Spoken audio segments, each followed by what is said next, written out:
Ukrainian commandos are fighting Wagner-backed rebel forces in Sudan. The rebel Rapid Support Forces are locked in a civil war with Sudan's military, and Kyiv has deployed troops to try to push the RSF out of the capital, according to several Ukrainian soldiers involved in the operation. Kyiv has reasons to send troops to Africa. Wagner paramilitaries have mined gold in Sudan and used it to fund Russia's war in Ukraine. In addition, Sudan has one of the largest stockpiles of weapons in Africa and has been supplying Ukraine with munitions since Russia invaded in 2022. For Kyiv, sending troops to the country is not only helping an ally, but was also a chance to disrupt Russian military and economic activities in Africa. The Wall Street Journal verified the locations of videos provided by Ukrainian soldiers who deployed to Sudan. They show how Kyiv is expanding its fight against Russia into Africa.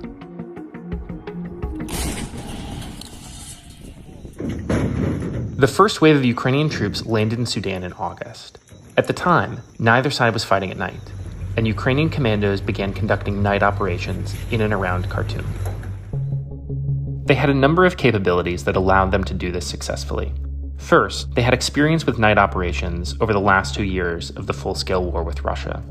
But in addition, they also had night vision goggles, which allowed them to see when the Sudanese fighters generally were not able to. Ukrainian forces are also training Sudanese fighters on the use of drones, which they've used extensively in the war with Russia.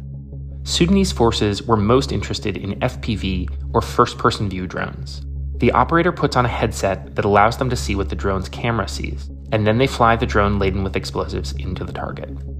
Videos show the drones hitting pickup trucks full of fighters as they crossed a bridge into Khartoum. The idea was to cut off supply of ammunition and fuel into the city, as the Ukrainians have done in their war with Russia. The RSF still controls much of Khartoum, as well as large swaths of the southern and western parts of Sudan. In recent weeks, the Sudanese military has scored a series of victories. Experts attribute their progress in large part to their use of precision drones. In deploying troops to Africa, Ukraine is trying to make the war more costly for Russia, and to show that it's willing to pursue their fighters wherever they go, even thousands of miles from the front line in Ukraine.